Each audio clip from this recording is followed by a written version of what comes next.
About 2 से 4 हफ्ते infection के बाद, जैसे मतलब इन्फेक्शन पेशेंट को हुआ तो 2 से 4 हफ्तों के बाद इंट्राकुटेनियस हम इंजेक्शन लगाते हैं 0.1 ml sterile purified protein derivative का, पीपीडी का, जो कि इंड्यूस करवा देगा एक विजिबल और पाल्पेबल इंड्यूरेशन हो जाएगी, ठीक है, जो कि एटलीस्ट 5 मिलीमीटर होती है डायामीटर में, ठीक है, और ये पीक करेगी 48 to 72 आवर्स में।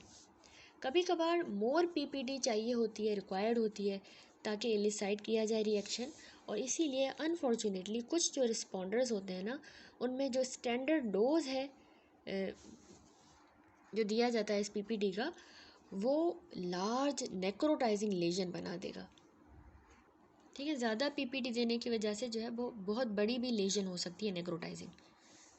फिर कह रहा है पॉजिटिव ट्यूबरक्यूलिन स्किन टेस्ट का जो रिज़ल्ट है वो सिग्निफाई करता है कि सेल मीडिएटेड हाइपर सेंसिटिविटी है ट्यूबरक्यूलर एंटीजेंस के अगेंस्ट, लेकिन ये डिफ्रेंशिएट नहीं कर पाता between the infection and disease.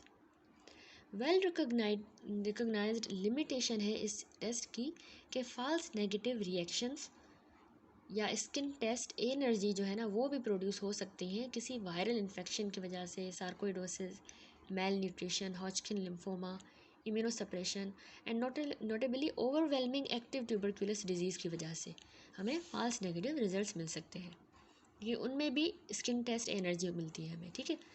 तो फॉल्स ये नेगेटिव था, अब फॉल्स पॉजिटिव रिएक्शन भी रिजल्ट कर सकते हैं जब इन्फेक्शन हो एटिपिकल माइकोबैक्टीरिया की वजह से, तो हमें फॉल्स पॉजिटिव रिएक्शंस मिलेंगे। तो अबाउट 80% जो पॉपुलेशन है सर्टेन एशियन और अफ्रीकन कंट्रीज़ की, वो ट्यूबरक्यूलिन पॉजिटिव होती है 80%। इन कंट्रास्ट 2012 में अप्रॉक्सीमेटली 5% से 10% यूएस की पॉपुलेशन पॉजिटिव थी, इंडिकेट करता है कि मार्क डिफरेंस आया है in the rate of exposure to the tubercle bacillus. In general 3 से 4% जो प्रीवियसली अनएक्सपोज्ड इंडिविजुअल्स थे, उन्होंने एक्वायर किया एक्टिव ट्यूबरक्यूलोसिस को during the first year after the tuberculin conversion, ठीक है। ट्यूबरक्यूलिन कन्वर्जन के बिल्कुल 1 साल बाद 3 से 4% लोगों ने उस एक्टिव ट्यूबरक्यूलोसिस को एक्वायर किया, and no more than 15% do so thereafter. Thus only small fraction of वो लोग जिन्होंने ये इन्फेक्शन को कॉन्ट्रैक्ट किया, जिनमें ये हुआ, उनमें ही सिर्फ एक्टिव डिजीज़ जो है वो डेवलप हुई। तो ये सारी बस एक किस्म की एपिडेमियोलॉजी थी। अब हम आते हैं इटियोलॉजी पे और पैथोजेनेसिस पे। माइकोबैक्टीरिया सिलेंडर यानी पतली रॉड्स होती हैं जो कि एसिड फास्ट होती हैं, दैट इज़ कि उनमें हाई कंटेंट होता है कॉम्प्लेक्स लिपिड्स का, जो कि रेडिली बाइंड करते हैं हमारे जेल नेल्सन कार्बोफुस्टिन स्टेन को, ये वाले लिपिड्स, ठीक है। और सब्सिक्वेंटली स्टबबॉर्नली रेजिस्टेंट डीकलराइजेशन होती है इसमें।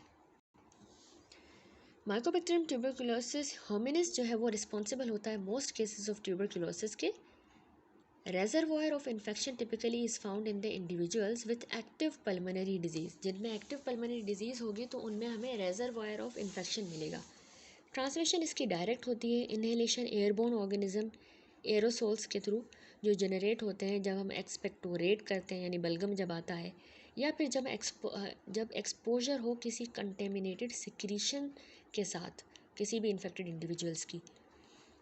तो ओरोफेरेंजल और इंटेस्टाइनल ट्यूबरक्यूलोसिस जो है ना, वो कॉन्ट्रैक्ट असल में होती है मिल्क पीने की वजह से, वो मिल्क जो कि माइकोबैक्टीरियम बोविस के साथ कंटेमिनेटेड हो, ठीक है। अब लेकिन ये रेयर है एक्सेप्ट उन कंट्रीज़ में जहाँ पे ट्यूबरक्यूलस डेयरी काउस पाई जाती हैं, ठीक है, इन्फेक्टेड काउस, और सेल्स और अनपेस्चराइज्ड मिल्क मिल रहा है जहाँ पे, तो वहाँ पे ये वाला इन्फेक्शन कॉमन है।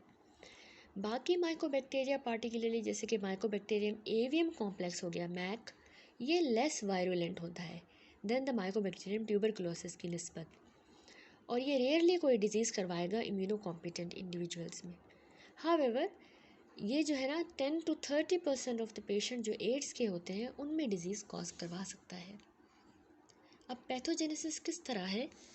पैथोजेनेसिस ट्यूबरकुलोसिस की प्रीवियसली अनएक्सपोज्ड जो इम्यूनो कॉम्पिटेंट इंडिविजुअल होता है उसमें सेंटर्ड है on the development of the cell mediated immunity, जो कन्फर करेगी रेजिस्टेंस टू द ऑर्गेनिज्म। ठीक है, जाहिर सी बात है सेल मीडिएटेड इम्यूनिटी तो प्रोटेक्ट करेगी, रेजिस्ट करेगी उसको। तो उसके नतीजे में क्या हो जाएगा, टिश्यू की हाइपर सेंसिटिविटी हो जाएगी टू द ट्यूबरक्युलर एंटीजेंस के अगेंस्ट। पैथोलॉजिक फीचर जो है ना ट्यूबरक्लोसिस का, वो है केजिएटिंग ग्रेन्युलोमास एंड कैविटेशन का हो जाना।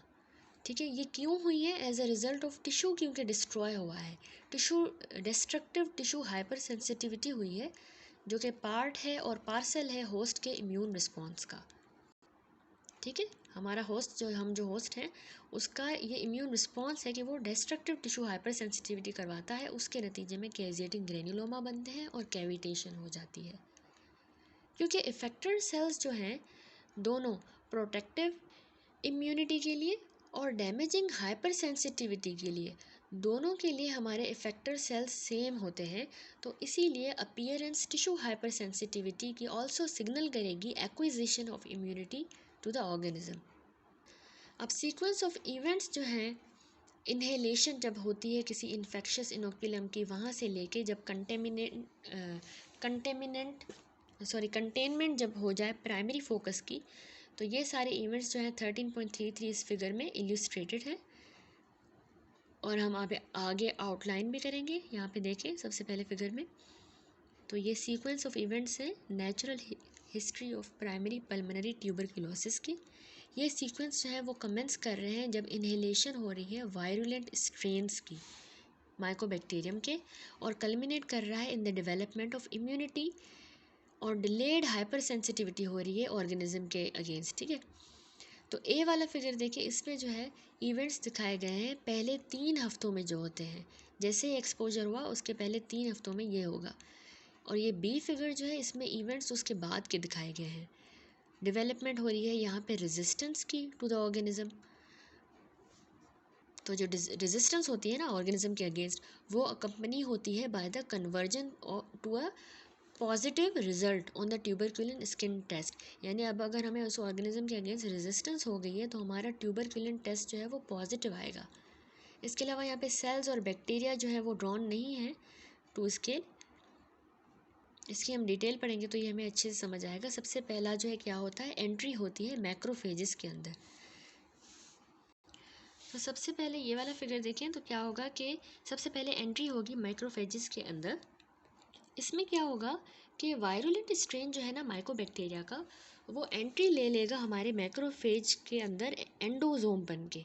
ठीक है, ये जो प्रोसेस है ये मीडिएट होता है सेवरल मैक्रोफेज के रिसेप्टर्स की मदद से, जिनमें मैक्रोफेज मैनोज रिसेप्टर आ जाता है और कॉम्प्लीमेंट रिसेप्टर्स आ जाते हैं, जो रिकॉग्नाइज करते हैं सेवरल कंपोनेंट्स इस माइकोबैक्टीरियम के सेल वॉल के। ठीक है, उसको रिकॉग्नाइज करेंगे। उसके बाद होता है रेप्लिकेशन इन मैक्रोफेजेस। जैसे ही अब ये इंटरनलाइज हो जाएगा ना, तो ऑर्गेनिज्म जो है वो इनहिबिट कर देगा हमारी नॉर्मल माइक्रोबिसाइडल एक्टिविटी को, उन रिस्पॉन्सेस को इनहिबिट कर देगा। कैसे, by preventing the fusion of the lysosome with the phagocytic vacuole. Phagocytic vacuole और लाइजोसोम के आपस में फ्यूजन ही नहीं होने देगा, जिसके नतीजे में माइकोबैक्टीरिया जो है ना वो परसिस्ट रहेगा इसी के अंदर और प्रोलीफरेट कर जाएगा। थस जो अर्लीस्ट फेज होता है प्राइमरी ट्यूबरक्लोसिस का, पहले जो 3 हफ्ते होते हैं नॉन सेंसिटाइज्ड पेशेंट में, वो कैरेक्टराइज होते हैं बेसिलरी प्रोलीफरेशन के साथ, जो हमारे पल्मोनरी एल्वियोलर मैक्रोफेजेस के अंदर हो रही है। ठीक है, एयर स्पेसिस में। और इवेंचुअली जो है ये रिजल्ट करेगा बैक्टीरीमिया हो जाएगी और सीडिंग हो जाएगी ऑर्गेनिज्म की मल्टीपल साइट्स में। देखें, bacteremia with seeding of multiple sites.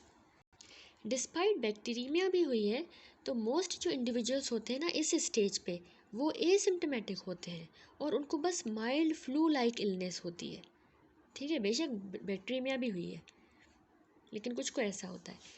उसके बाद आता है development of cell mediated immunity. अब इसमें क्या होगा कि ये अप्रोक्सीमेटली 3 हफ्ते एक्सपोजर के बाद होता है। प्रोसेस जो माइकोबैक्टीरियल एंटीजेंस है ना, वो ड्रेनिंग लिम्फ नोड की तरफ आएंगे और फिर वो प्रेजेंट होते हैं हमारे CD4 टी हेल्पर सेल की तरफ। बाय डेंड्रिटिक सेल्स उनको मतलब पेश करता है और मैक्रोफेजेस उनको पेश करते हैं टी सेल के पास। किस चीज़ को, माइकोबैक्टीरियम टीबी के एंटीजेंस को, ये वाला उनको लेके आते हैं। तो under the influence of macrophage secreted interleukin 2 CD4 T sales जो है ना,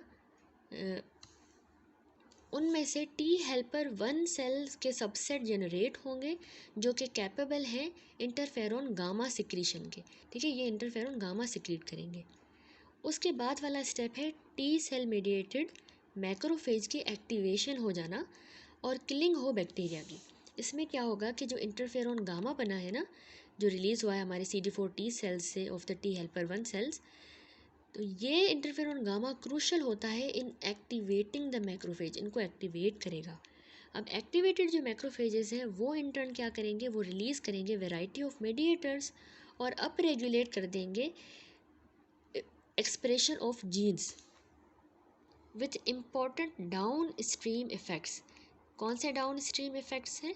नंबर 1, ट्यूमर नेक्रोटिक फैक्टर, जो कि रिस्पॉन्सिबल होता है मोनोसाइट्स की रिक्रूटमेंट करवाता है। ठीक है, जो कि इन टर्न अंडरगो करेंगे एक्टिवेशन और उनकी भी डिफरेंशिएशन हो जाएगी एपिथेलॉइड हिस्टियोसाइट्स के अंदर। ठीक है, ये आगे जाके एपिथेलॉइड हिस्टियोसाइट्स बन जाएंगे जो कैरेक्टराइज करता है ग्रेन्युलोमेटस रिस्पॉन्स को।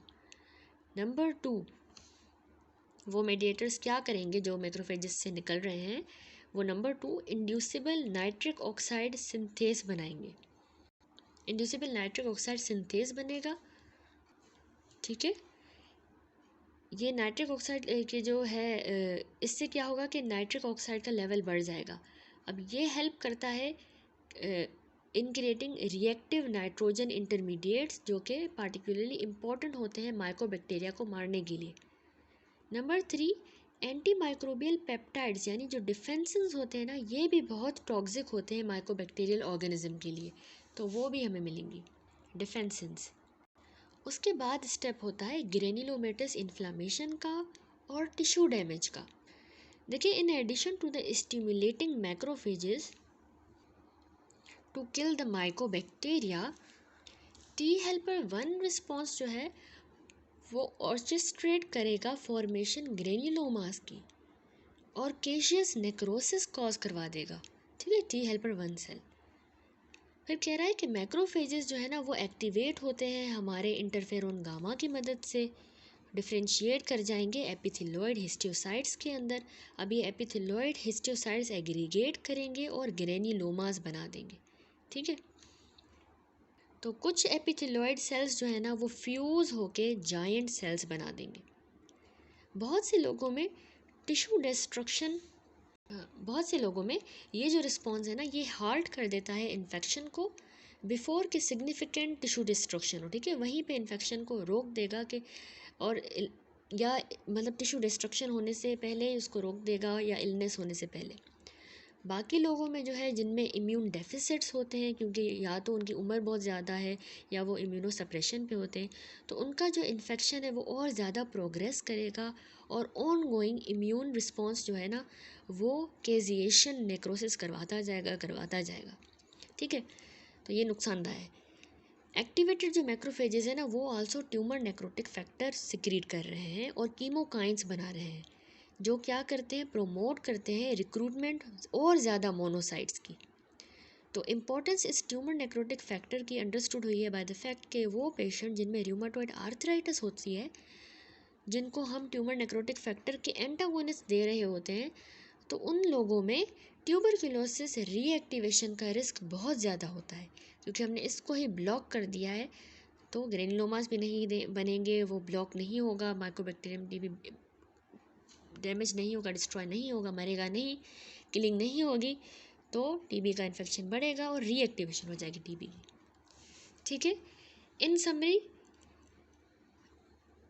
कलेक्टिवली अब हम देखें तो इम्यूनिटी जो है किसी ट्यूबरक्युलर इन्फेक्शन में, वो प्राइमरीली मीडिएट होती है हमारे इन टी हेल्पर 1 सेल्स की मदद से, जो स्टिमुलेट करते हैं हमारे मैक्रोफेजेस को कि वो माइकोबैक्टीरिया को मार दे।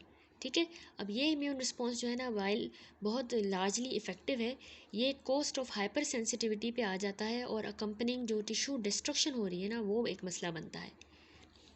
इसके अलावा डिफेक्ट्स किसी भी एक स्टेप में टी हेल्पर 1 टी के सेल के रिस्पॉन्स में, जिसमें इंटरल्यूकिन 12 आ जाता है, इंटरफेरॉन गामा आ गया, ट्यूमर नेक्रोटिक फैक्टर या फिर नाइट्रिक ऑक्साइड की प्रोडक्शन, कहीं पे भी अगर डिफेक्ट आ जाता है तो उसके नतीजे में पुअरली फॉर्म्ड ग्रेन्युलोमा बनेंगे। ठीक है, एब्सेंस होगी रेजिस्टेंस की और डिजीज़ जो है वो और ज़्यादा प्रोग्रेस करती जाएगी अगर डिफेक्ट आ गया तो इंडिविजुअल्स जिनमें इनहेरिटेड म्यूटेशंस होती हैं किसी भी कंपोनेंट की of the T helper one pathway inherited होती हैं जेनेटिक। ठीक है, तो इस तरह के लोग जो है वो एक्सट्रीमली ससेप्टेबल होते हैं, उनमें इन्फेक्शन माइकोबैक्टीरिया का जल्दी हो जाता है। रीएक्टिवेशन इन्फेक्शन की या री एक्सपोजर बेसिलाई का किसी पहले से ही सेंसिटाइज्ड होस्ट के अंदर रिजल्ट करता है रैपिड मोबिलाइजेशन डिफेंसिव रिएक्शन की, लेकिन ऑल्सो टिश्यू नेक्रोसिस भी उसमें ज़्यादा हो जाएगी। बिल्कुल जैसे हाइपर सेंसिटिविटी और रेजिस्टेंस जो है ना पैरेलल हो रहे होते हैं, so to loss of hypersensitivity जो कि ट्यूबरक्यूलिन नेगेटिविटी से हमें पता चलता है माइकोबैक्टीरियम ट्यूबरकुलोसिस के पेशेंट में, तो ये लॉस ऑफ हाइपर सेंसिटिविटी जो है ना ये एक ओमिनियस साइन है fading resistance to the organism का, यानी ऑर्गेनिज्म के अगेंस्ट हमारी बॉडी रेजिस्ट ही नहीं कर पा रही, फेडिंग साइन है। ठीक है, ट्यूबरक्यूलिन नेगेटिव में हमें ऐसा मिलता है। That's it. उसके बाद अब हम आते हैं प्राइमरी ट्यूबरकुलोसिस पे। देखिए प्राइमरी ट्यूबरकुलोसिस जो है ना ये फॉर्म है डिजीज़ की जो कि डेवलप करती है पहले से ही जो अनएक्सपोज्ड हो और इसीलिए अनसेंसिटाइज्ड पेशेंट्स में होगी।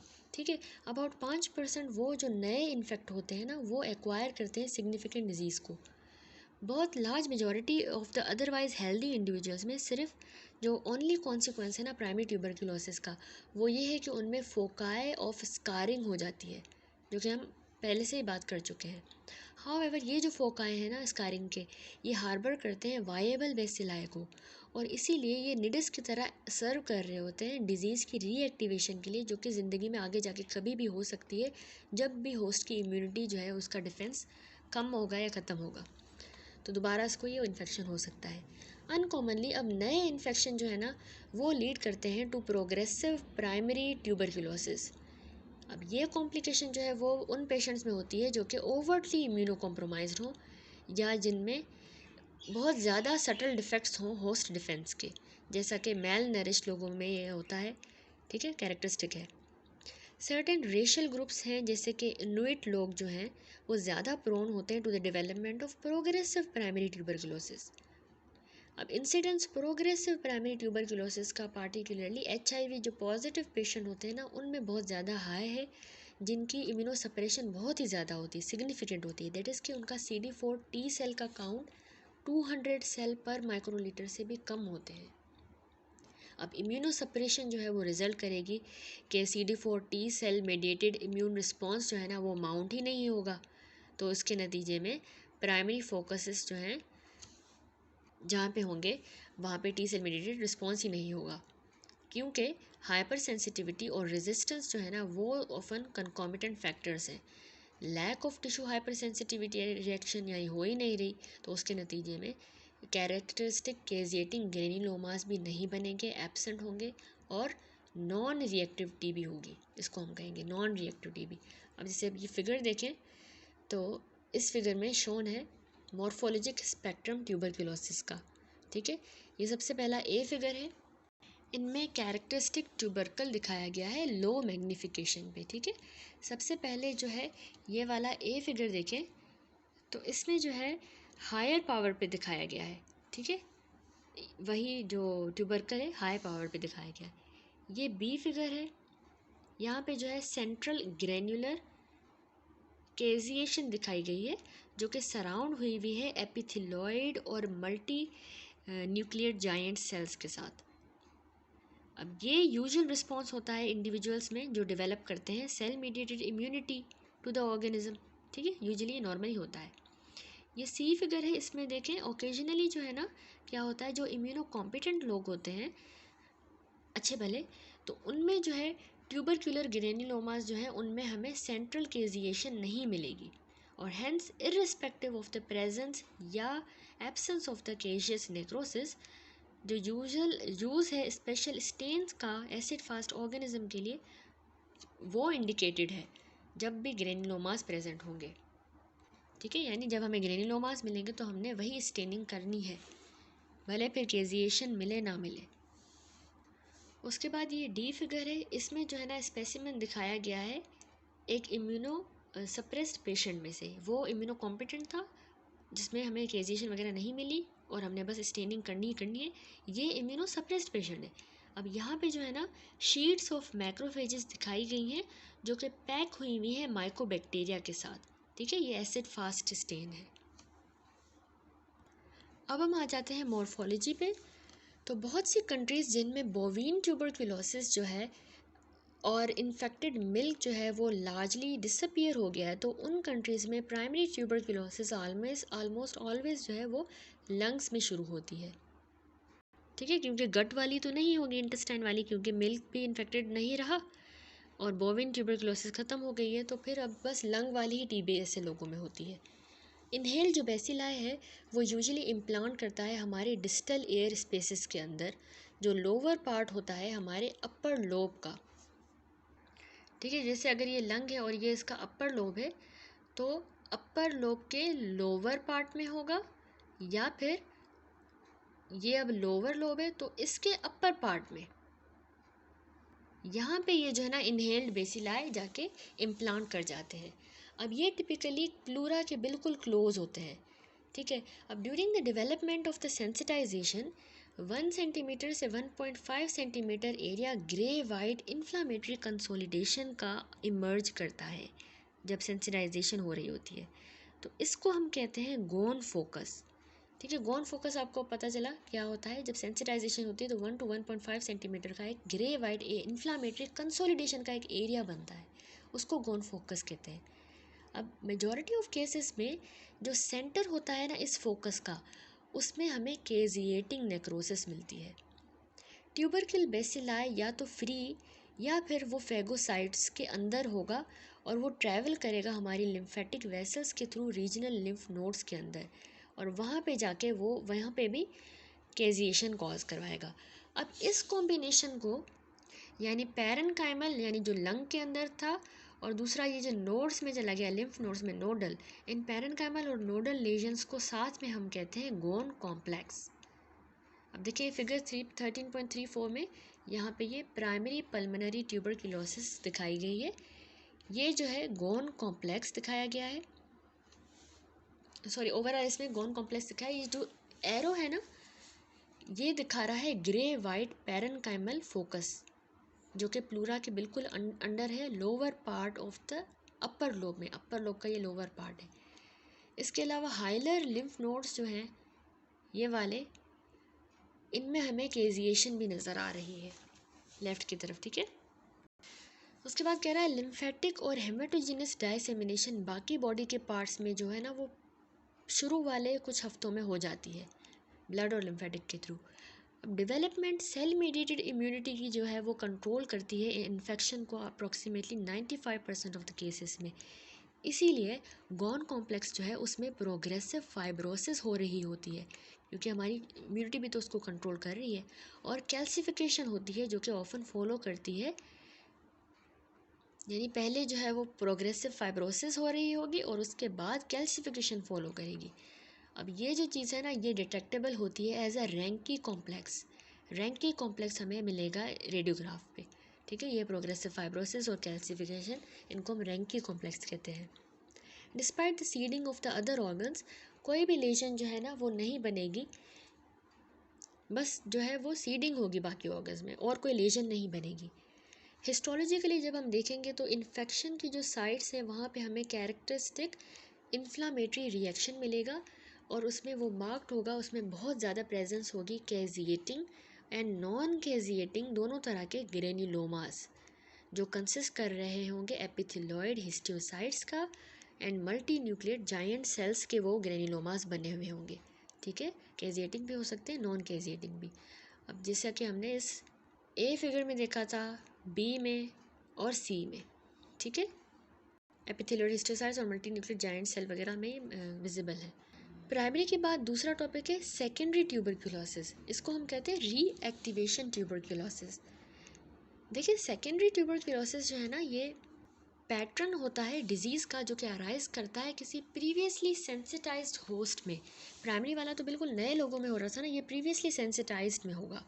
अब ये जो है shortly after the primary tuberculosis भी हो सकता है, ठीक है, लेकिन ये ज़्यादातर कॉमनली अराइज करता है जब रीएक्टिवेशन हो जाए डोरमेंट प्राइमरी लेजन की, यानी एक प्राइमरी लेजन जो डोरमेंट रही है वो रीएक्टिवेट हो गई है कुछ सालों के बाद, ठीक है, जो यानी इनिशियल इन्फेक्शन के बाद वो सालों तक खामोश रही, अब जो है वो रीएक्टिवेट हो गई, पार्टिकुलरली जब होस्ट की रेजिस्टेंस जो है वो कमज़ोर होगी तो रीएक्टिवेशन होती है। तो इसके अलावा ये ऑल्सो जो है ना री इन्फेक्शन की वजह से भी होती है सेकेंडरी ट्यूबरक्लोसिस, ठीक है, री इन्फेक्शन जो कि या तो हो रहा है क्योंकि जो प्रोटेक्शन है ना जो हमारा प्राइमरी डिजीज़ अफोर्ड कर सकता है वो प्रोटेक्शन ख़त्म हो गई है, वेन हो गई है, या फिर किसी large inoculum of the virulent bacilli के साथ एक्सपोजर हो गया है, तो ऐसी कोई कंडीशन होगी और री इन्फेक्शन होगा तो सेकेंडरी ट्यूबरकुलोसिस हो सकता है। अब कोई भी सोर्स ऑफ ऑर्गेनिज्म हो सकता है, लेकिन भले कोई भी सोर्स हो, लेकिन सिर्फ फ्यू पेशेंट यानी 5% से भी कम लोग जो होते हैं ना प्राइमरी डिजीज़ वाले, वो सब्सिक्वेंटली डेवलप कर जाएंगे secondary tuberculosis. Secondary pulmonary tuberculosis जो है वो क्लासिकली लोकलाइज होती है हमारे एपेक्स पे, एक या दोनों जो अपर लोब्स हैं उनकी भी एपेक्स पे होती है। अब रीज़न इसकी जो है वो ऑब्सक्योर है, लेकिन ये रिलेट कर सकती है टू हाई ऑक्सीजन टेंशन जो कि हमें एपाइसिस पे मिलता है, ठीक है, बहुत ज़्यादा वहाँ ऑक्सीजन टेंशन होती है। क्योंकि प्री एग्जिस्टेंस है हाइपर सेंसिटिविटी की, तो जो बेसिलाई है ना वो एक्साइट करेगा और प्रॉम्प्ट यानी एक प्रॉम्प्ट और मार्क्ड टिश्यू रिस्पॉन्स एक्साइट कर देगा वो bacilli, that tends to fall off the focus, यानी एक फोकस से अब वो फैलना शुरू कर जाएगा। ऐसा क्यों हो रहा है? क्योंकि बहुत ज़्यादा हाइपर सेंसिटिविटी हो जाएगी ना, उसकी वजह से बेसिलाई ने इस तरह का रिस्पॉन्स एलिसाइट कर दिया है। अब इस लोकलाइजेशन की वजह से जो हमारे रीजनल लिम्फ नोड्स होते हैं ना वो लेस प्रोमिनेंटली इन्वॉल्व होंगे early in the disease than in the primary tuberculosis, ठीक है। प्राइमरी ट्यूबरकुलोसिस में क्या हो रहा था कि रीजनल लिम्फ नोड्स जल्दी से इन्वॉल्व होते हैं, लेकिन